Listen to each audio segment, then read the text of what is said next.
verses, Krishna is talking about uh, three kind of knowledge, three kind of understanding. And what he says is that through which knowledge a person sees one living being behind different entities is a sattvic knowledge. It's a wholesome knowledge, right? And this is probably one of the most subtle teaching in Bhagavad Gita that that is not aligned with our experience, right? My experience is like I am the one who is creating the video, you are the one who is watching the video. There are two different entities, right? How come there is one living being behind these two entities? There are clearly two living beings behind these two entities, right? That's what my experience is. And Krishna is saying, uh, by which understanding a person sees one living being behind different entities is sattvic knowledge, right? How come that is possible, right? Um, so one way to see this, or one way to understand it, is that on the one, and another thing is he's not even saying that it's a similar entities. What he's saying is sarv bhuteshu ekanam. That means that he's pointing out that there's actually one entity behind all these different entities, right? So it's not even he's saying similar entities. He's saying exactly there is one living being, right? So yeah, so one way of understanding this is that on the more deeper level there is actually one being. On the surface it looks like a different beings, right? And in the Bhagavad Gita is also like a essence or like a summary of all the Vedantas. So all the different Upanishads, Bhagavad Gita sort of combine them and give them the essence, give us the essence and summary of that. And one of the Upanishad that I understand, Atarya Upanishad, it talks about this phenomena in more detail, right? So what it says is on the most outer layer there is Annamaya Kosha, or this body, right? This physical body. And in this level we are completely different, right? This body is, I can say, it's kind of a similar than the other person's body, but it is completely different, right? These are two different bodies. There's two different entities, right? So clearly on this level, there's two different entities, right?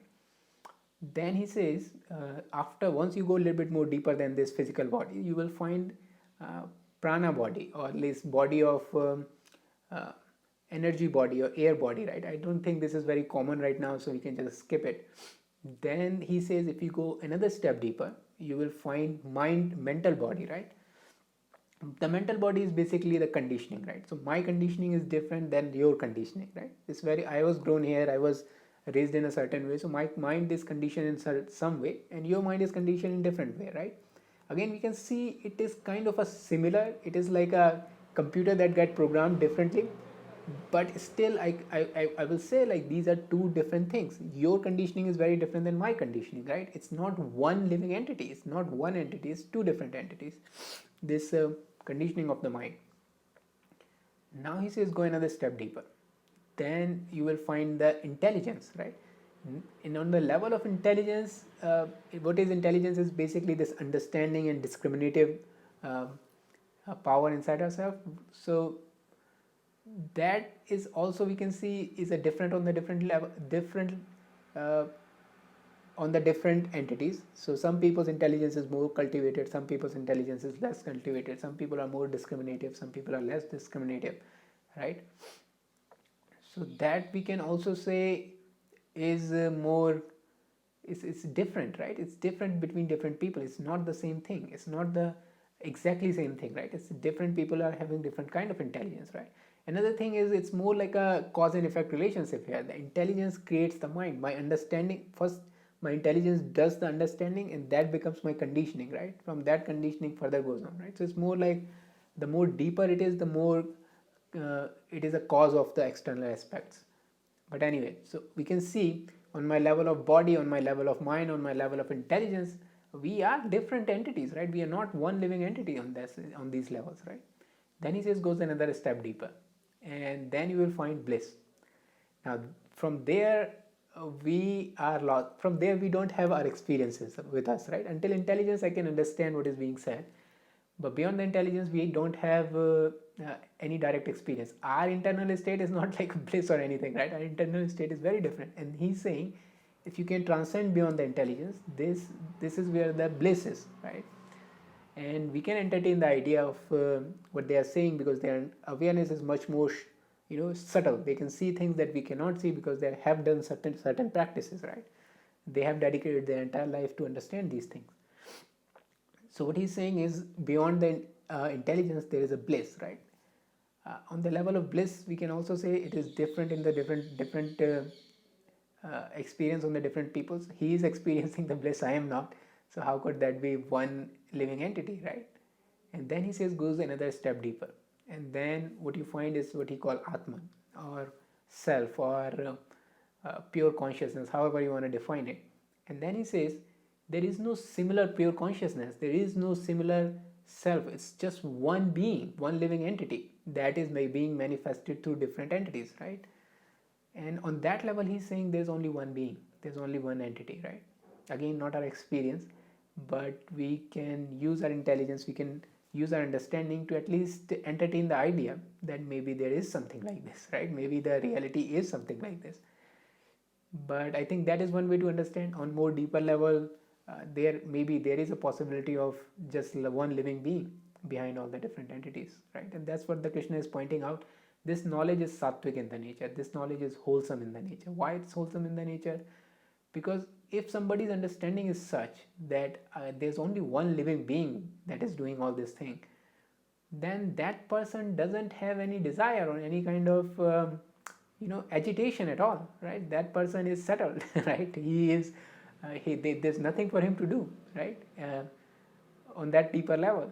So, and also his compassion will be very different. His compassion isn't like, this is mine, so I want to, I cannot see that person suffering, or I don't want to see myself suffering. It's like for him everything is kind of the same, right? You, me, or anybody else, it's all, he sees everything as himself, right? So his compassion is more broad. If he sees somebody suffering, he sees himself suffering, that sort of stuff, right? So that is a very, very high state. That's where I think the people like Mother Teresa, people like Mahatma Gandhi, these sort of people are living on that plane, maybe.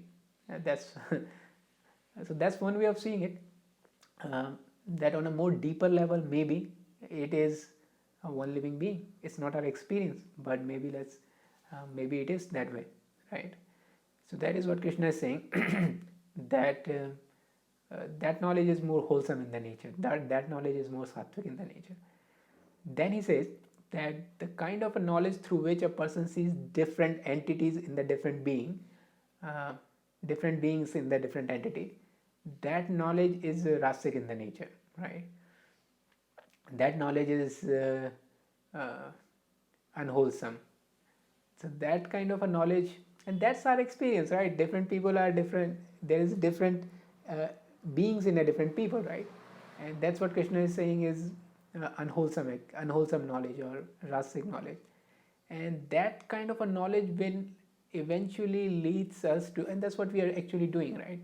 To kind of a self-seeking, right? In a more deeper level, it's kind of a self-seeking. I am an autonomous entity in this world and I need to be happy. That has become kind of our frame, right? And if my happiness require other person to suffer, then it's okay, right? It's not me suffering, right? Somebody else is suffering. How does it make a sense to me? How does it make a difference for me, right? So that sort of underlying understanding or knowledge goes on, right? And that's kind of a place from where our understanding, from where our desire roots, from where our desires are sprouting, right? That I am an autonomous entity and I need to be happy in this world, right? And it leads to tons of desire. It leads to a lot of conflict, a lot of stress or whatnot, and there's very less compassion here, right? There's a lot of self-seeking. It doesn't mean we don't help. Even from that state, it is possible that we are helping and we are doing different things for other people as well, but it's not as pure as the one that you described before, where it is like very much your nature. Here it is more like your understanding, right? Or more like your emotions that are driving you to do that. So that is a rasic understanding, and that is the unwholesome or contaminated sort of understanding. Uh, so that's the second kind of understanding Krishna is talking about. And then he says the third kind of understanding is a tamasic understanding. And in this understanding, or in this kind of a knowledge, a person get attached to an action without understanding its significance. It's low in significance, and he just got totally engaged. Just got totally pulled by that particular action, right?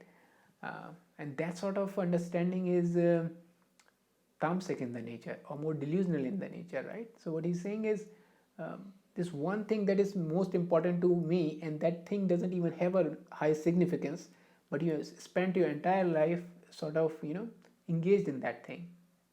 And that's more like, for example, at least the way I understand it, for example, uh, let's say I am very much passionate about playing video games, right?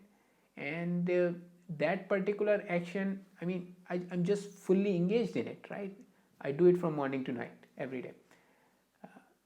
Then that kind of a knowledge, right? This is everything, this is, the purpose of my life, or whatever, uh, is tamasic in the nature, right? It's kind of a knowledge which is delusional. It doesn't have very high significance, and I am told I spent my entire life doing that because it was making me feel certain way. Yeah. So that sort of knowledge is Krishna is talking about, tamasic knowledge.